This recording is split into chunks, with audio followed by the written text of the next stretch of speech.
In 2021, I was working as a night shift nurse at a small private hospital in upstate New York. The hospital was nestled in a wooded area on the outskirts of town, surrounded by trees that seemed to stretch endlessly into the darkness. It wasn't a particularly busy place. Most of our patients were long-term care cases or elderly residents from nearby facilities. The quiet nights were part of the appeal until one particular shift that changed everything. It started like any other uneventful evening. My shift began at p.m., and by 9, the halls were silent except for the occasional buzz of the fluorescent lights. There were only 5 patients on the floor that night, all of them stable. I was assigned to room 104, a patient admitted earlier that day under unusual circumstances. The notes on her file were vague. Female, mid-30s, no identification.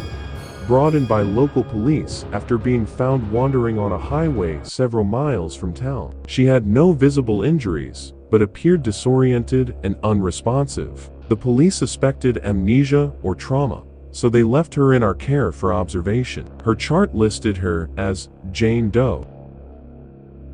When I first entered room 104, I felt an immediate sense of unease. The room was cold, colder than the rest of the floor, and it smelled faintly of damp earth. Jane Doe was sitting upright in the hospital bed, staring straight ahead. Her pale skin was almost translucent under the harsh lights, and her long, dark hair hung limp around her face. She didn't acknowledge me when I walked in.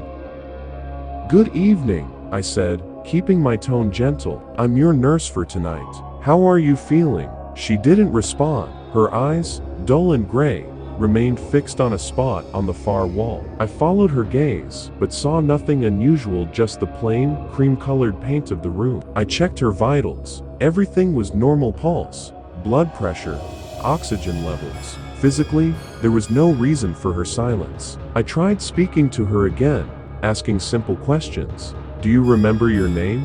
Do you know where you are?" Still, nothing. She was completely unresponsive, almost like a mannequin. As I finished my notes and prepared to leave the room, I noticed something odd.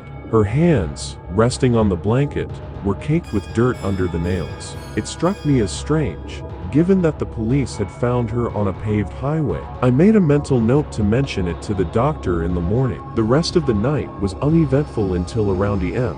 I was sitting at the nurse's station, going over paperwork, when the call light for room 104 blinked on. It startled me because Jane Doe hadn't moved or reacted to anything all evening. I grabbed my clipboard and headed down the hall. The door to her room was ajar, and the air inside felt even colder than before. When I stepped inside, I froze. Jane Doe was standing in the corner of the room, facing the wall. The hospital gown hung loosely on her thin frame, and her hair obscured her face. The image was unsettling, like something out of a horror movie. "Ma'am, are you okay?" I asked, my voice trembling slightly. She didn't move or respond. I took a cautious step closer, trying to keep my composure. "You shouldn't be out of bed. Let me help you." Before I could finish, she turned her head slowly, just enough for me to see one eye peeking through the curtain of her hair. It was wide, unblinking, and filled with something I can only describe as emptiness. My stomach tightened. "I can't sleep," she said, her voice barely above a whisper. It was the first and only thing she'd said since being admitted. I forced a calm smile. "That's okay. I can get you something to help you rest." She didn't respond, but allowed me to guide her back to the bed. As I tucked her in, I noticed her hands again. The dirt under her nails looked fresher, like she'd been digging in soil recently. I asked if she wanted water or anything else, but she just stared at the same spot on the wall, silent once more. I returned to the nurse's station, my nerves on edge. I told myself it was just the late hour playing tricks on me, that her behavior was a result of trauma or mental illness. Still, I couldn't shake the feeling that something about her was wrong. At around 4 in the morning, I was doing my rounds when I heard a faint sound coming from her room. It was a soft, rhythmic scratching, like fingernails dragging across a hard surface. My heart raced as I approached the door. The sound stopped the moment I stepped inside. Jane Doe was in bed, her body perfectly still. Her hands were under the blanket, and her eyes were closed. For a moment, I thought she might finally be asleep, but as I turned to leave, I noticed something that made my blood run cold. The far wall, the same spot she'd been staring at, was scratched. Deep gouges marred the paint, as if made by clawed fingers. I looked back at her, my pulse hammering in my ears. Her eyes were open again, watching me with that same unsettling emptiness. I backed out of the room, unsure of what to do. Protocol dictated that I report any unusual behavior, but how could I explain this without sounding insane? I decided to wait until morning when the doctor would be in. The last hour of my shift dragged on painfully. I avoided room 104, though I felt her presence looming in the back of my mind. At 8 a.m., the day shift nurses arrived, and I wasted no time briefing the head nurse about Jane Doe's behavior. I showed her the scratches on the wall, but she brushed it off as a nervous reaction from the patient. Trauma affects people in strange ways, she said. I went home, exhausted, but too wired to sleep. That evening, I called the hospital to check on Jane Doe. The nurse on duty sounded confused when I asked about her. Room 104. That room's empty, she said. What? She was there this morning when I left, I insisted.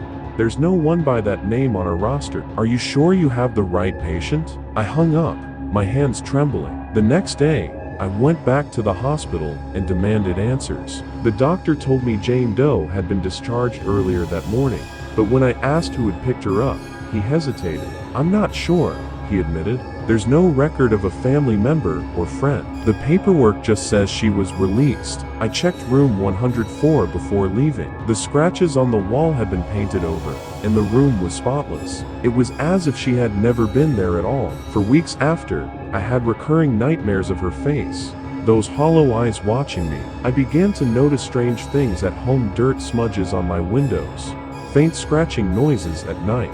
Once, I even thought I saw a shadow move across my living room, but when I turned on the light, there was nothing there. To this day, I don't know who or what Jane Doe really was, but every time I hear a soft scratch or feel a chill in the air, I can't help but wonder if she's still out there, watching, waiting.